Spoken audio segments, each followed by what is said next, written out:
So today I wanted to go through my whole secondary infertility journey. It will be 5 years this November that we have been trying to conceive.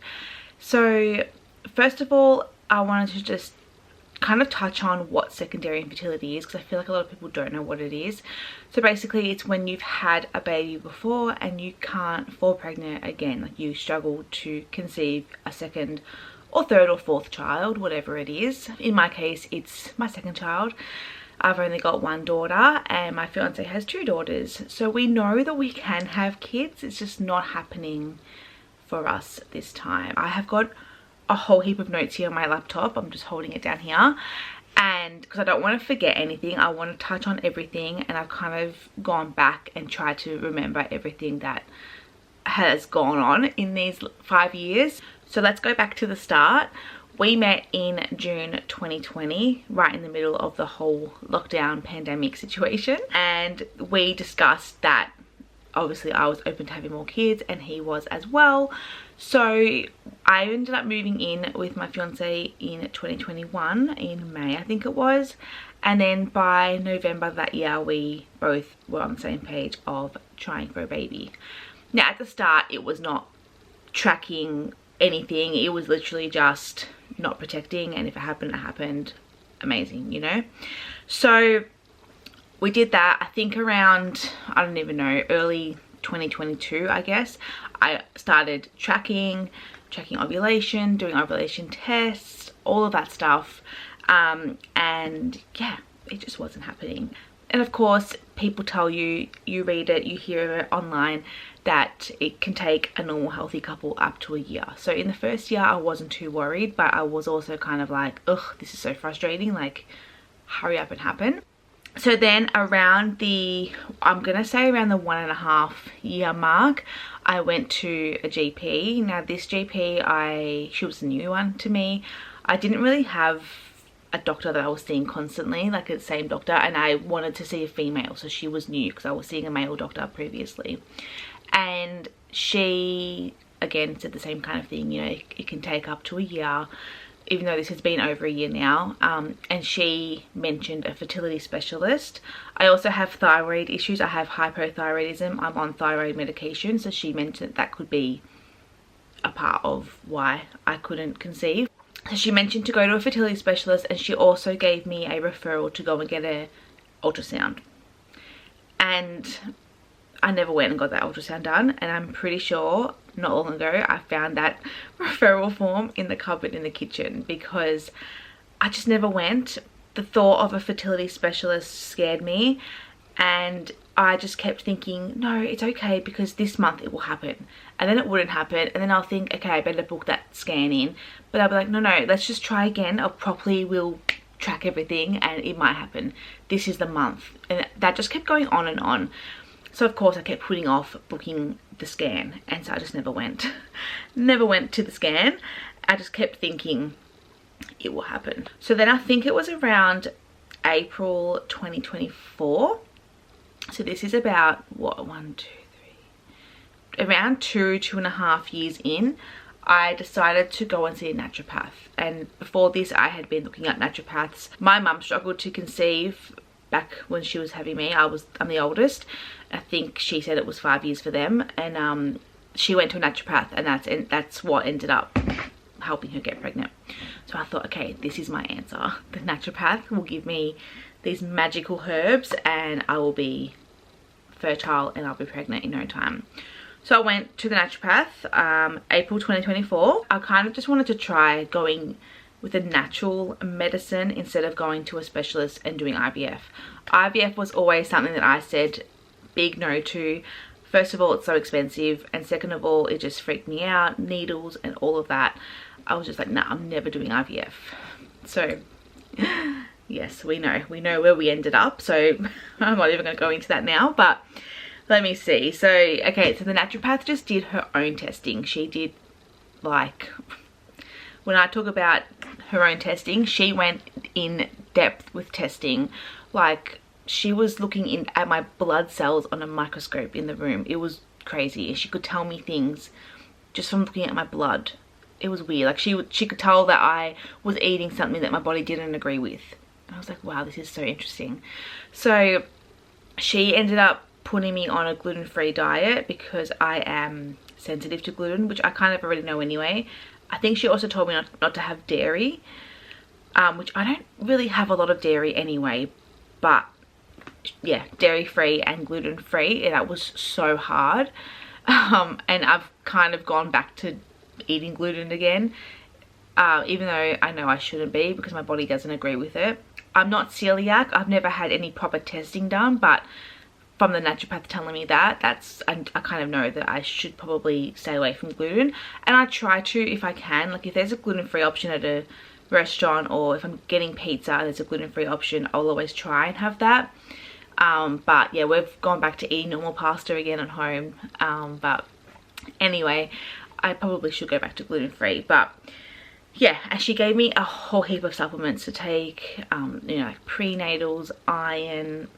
I was on a probiotic, vitamin D I think I was on at one point. There was so much, like literally every time I went to see her she would give me something new. And then she started making me her own little like herbal mixtures, and oh my god, they were disgusting. She told me that they were horrible and that you just quickly shot it and have it with some juice, or mix it in with juice or water. And I was like, oh, I'll be fine. So the first time I did it, I took it straight and then I had juice ready to just drink after it. Never again did I do that because it was the worst thing I have ever tasted. Oh my god. Even just thinking about it now, I can just remember the smell of it. It was horrible. So I used to mix it with juice, I think. I would put juice, I'd measure the herb mixture, pour juice into that, quickly shot it, and then quickly have some more juice straight after, and it was the worst thing ever. And then with her as well, in terms of like the fertility and trying for a baby, she made me start tracking my basal body temperature. So I was doing that every morning and then logging it on this little like chart that she would give me, and then I'd have to take my chart in to every appointment. There was so much that she could tell me from just looking at my temperature chart about my cycle. It was actually insane. I can't remember exactly the things, but just the things that she would say, like even she would look at the temperature chart and she'll go, okay, your period's going to come in 2 days. And literally 2 days later, my period would come. Like she just knew. It was crazy. But anyway, I was seeing the naturopath I think for about a year. And then that's when I decided, look, I don't think this is working. I don't think the herbs, the supplements, I don't think it's a hormonal thing for my infertility. I think there's something else going on. Because if it was just like hormones, everything that she was giving me would have helped to balance everything out, and then it would have just happened. But I just knew deep down that there was something else going on. So that's when I decided that it was time to go and see a fertility specialist. So when we decided to go see a fertility specialist, I stopped seeing the naturopath, which I was fine with. It obviously wasn't working. I went to her to help me fall pregnant, and it'd been over a year and I still wasn't pregnant. Plus, it was so expensive to see a naturopath. My battery is about to die. I'm going to go and charge it and then I'll come back and finish this video. Okay, I'm back. I had to charge my battery. It's been like 2 hours. But we're going to get straight back into it. So we had our first appointment with the specialist, and our specialist is so lovely. First of all, I love her so much. I would highly recommend her to anyone. So she basically said, like, we look good on paper, we're healthy, we're young, and she doesn't see any specific reason for why we can't get pregnant. So she said that she wanted to send me to go and get my tubes flushed, which is called a high cozy. So I had the tubal flush done. Now, one thing I will say is that I found out that I only have one tube in this appointment, which was crazy, mind-blowing, completely shocking. But the tube that I do have was open and not blocked at all, which was really good.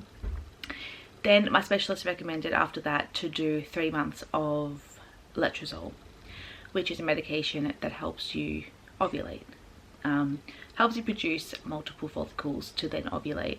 So we did 3 months of Letrozole. I remember leaving the specialist appointment being so hopeful and so excited because I'd heard Letrozole being the answer for so many people and so many women getting pregnant on that medication. So I was like, yep, this is our answer. Ovulation's obviously my issue and this is going to fix it and we're going to get pregnant. 3 months later, we did 3 cycles and it didn't work at all. So we went back and then she recommended to do a ovulation induction cycle.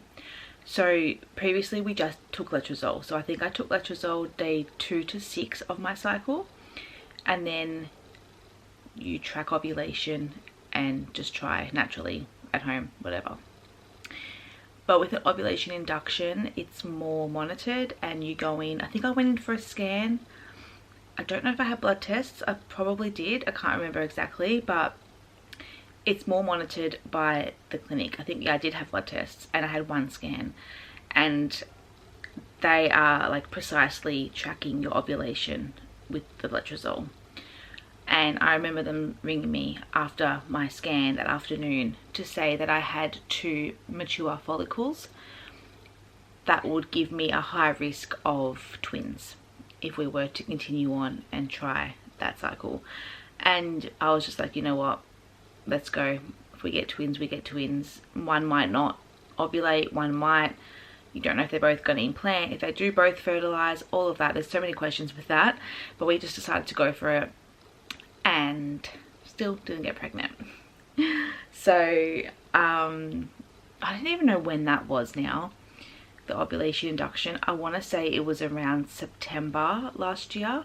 It actually probably was about a year ago now that I think about it. And then we went back to our specialist, and of course the next step was IVF. So we signed all the consent forms, which is a whole thing.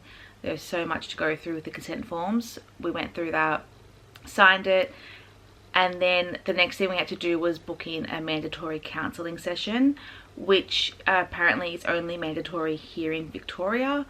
So basically you just have a online Zoom meeting with the counsellor who specialises in like fertility and IVF and all of that, and she just basically asks questions about us and just kind of preps you for what to expect going into IVF, and all the different outcomes that you could get from IVF, and checking that you have a good support system, just kind of that kind of thing. It wasn't too in-depth of a conversation, it was more just like a little chat to prepare you for going through IVF. So we then decided to have a break over the Christmas break because I had a really busy December last year, so I didn't want to be doing IVF through December. Then we had obviously Christmas, summer holidays, the kids were home, so we didn't want to be doing IVF through that time either. Like I didn't want to have to do injections and maybe not feel good and then have all these appointments while the kids are at home through summer. So I decided, let's just wait until the kids go back to school in January or early Feb and we'll start then. So because we took that break, we actually didn't do our counselling session until March this year, which is when we could get in next. I'm trying to like think back and trying to get this all in the right order for you guys. I'm sorry if it's kind of all over the place, but yeah, so we took a break over the summer and then our counselling session was booked for March, and then that kind of fell around Easter and then the next school holidays. So I was just like, nah, let's wait, let's miss April altogether. I don't want to do it while the kids are home. So in May we were all ready to go. Once my cycle started, I let them know, and then all the tracking started, so blood tests, and then I was told to start injections. Now the whole IVF process was a lot different than what I expected. It wasn't as hard as I thought. I've heard a lot of people say they feel sick when they're taking the injections, the hormone medication. I didn't feel too bad. The first day, like after the first night, I did feel a bit nauseous. So that might have just been my body being in a bit of shock from the added hormones. I don't know. But otherwise, I felt pretty good. The needles were fine. I didn't feel them. My partner did them for me because I am not someone that can put a needle in me myself. There is no way. I hate needles. I had to lay down. I have to lay down blood tests anyway. So anyway, that's just a whole other story. So yeah, I mean, I think the one thing that I was the most scared of with IVF was being put to sleep for the egg retrieval because I've never had surgery, never been put to sleep before. So that was my number one biggest fear, not the needles. I was scared about egg collection. But I did stims for 11 days, and then going back and forth with scans and blood tests and all of that. And then my egg collection day came around, and it was pretty good experience. Being put to sleep was totally fine. They were so nice. I literally told every single person that I met that day that I was nervous to be put to sleep, just so everyone knew. And the nurse that walked me through was so nice. And I just remember laying on the bed and she was talking to me about my daughter, asking me her name, and then the next minute it just started going really blurry and I was like, whoa, and started laughing, and then that's all I remember. In terms of our results, we got 9 eggs retrieved, which I was really happy with. All 9 of them were mature and 7 fertilized, and then out of that 7, 2 we got 2 embryos. 2 made it to the embryo stage.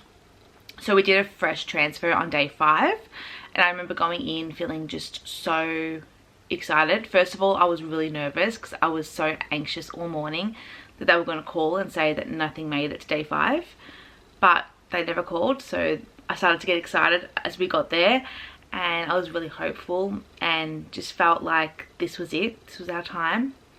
And I remember symptom spotting, of course, and then I started testing. So I started testing around day 5, I think, or 4.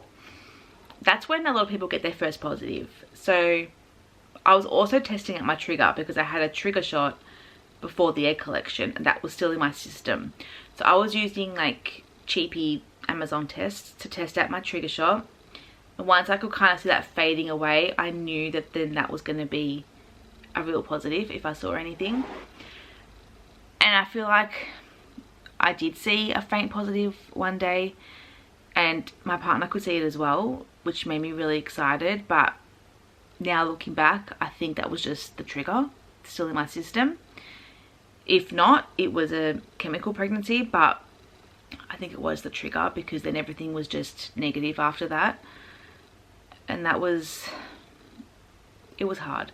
My first like real negative where I really knew that it didn't work was on the day that I had a baby shower, and that was really hard. I did not want to go to the baby shower when I took that test, but I still went, and I'm so glad I went because it was actually a good distraction, because I know if I stayed home I would have just been depressed and sad and crying all day long. But yeah, I remained positive though, because we had the remaining frozen embryo. So after the first transfer didn't work, the specialist recommended to just go straight ahead with the frozen transfer for the last embryo that we had. So that was, again, monitoring blood tests. They then wanted me to do the injections again, so I had to do a little bit of my stim medication just to kind of help my body produce a dominant follicle. And then once they tracked my ovulation, that's when my transfer was booked. And I don't know, this transfer I went in really neutral. I had no big feelings. I felt very calm and very relaxed the second time. And again, I tried not to symptom spot, but I did symptom spot. And I also didn't want to test early, but I still did because I couldn't help myself. And I think I started testing around day 4 and 5 again. And again, negative tests. And I had people that I knew online getting positives at day 5, 6, 7, and mine were all negative. And that's when I just knew that I was out and it didn't work. And yeah, it was devastating. When the second transfer didn't work, that's when I like took a step back and I was like, oh my gosh, we've just gone through that whole IVF cycle, all those needles, appointments, blood tests, all those ultrasounds, everything we've gone through, and still no baby, no pregnancy, and no embryos anymore. So that basically brings us to where we are now. We've now decided to just take a break from all things fertility treatment, IVF, trying to conceive, just focus on ourselves, health-wise, mental health-wise, and just getting back to like doing fun things. I did have a follow-up with my specialist, and now she's recommended that I do a laparoscopy surgery, which I've been put on the wait list, I think, which I'm scared about, absolutely terrified. I've never had a full-on surgery like that and been like fully put to sleep like that, so that freaks me out. but I know so many women have this surgery done and then they do get pregnant, so maybe this is my answer. And it's funny because back when she mentioned like our whole kind of timeline of things that we would be doing in terms of treatments, starting from Letrozole and what she would recommend, the surgery was the last thing, but I always kind of had in my mind that we'd end up having the surgery. So she said it could be a 4 to 6 month wait.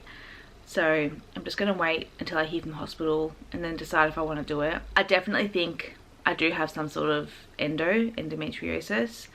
One thing I totally forgot to mention, which just came to mind now, is that I do have adenomyosis, I think that's how you say it, which they say is like a sister to endo, and that was found when I had my Enquiries done.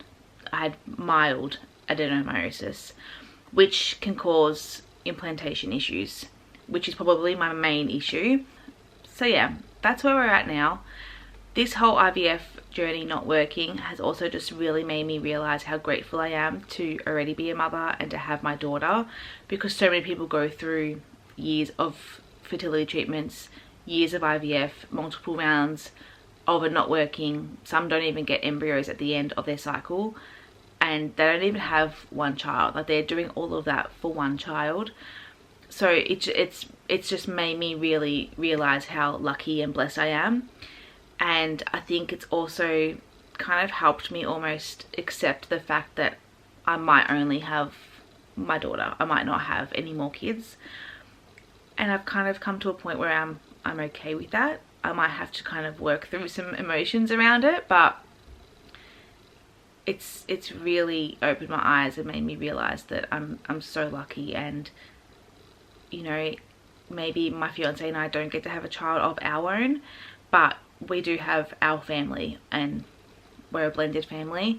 So I don't know, it's really hard. It's a hard thing to navigate, but yeah, that's where we're at. Who knows, maybe our baby is coming very soon and will completely surprise us. Maybe we have a little miracle that's gonna happen. I don't know, but I do believe that miracles happen, and maybe our baby is just taking its time. I don't know. I'll probably do a separate video on my Enquiries experience, because I know that's a procedure that a lot of women get done when they're trying to conceive. So I will talk through that a little bit more and just go through the process of that procedure more in depth. Yeah, if there's anything that you want to know at all, please leave me a comment and I will get back to you.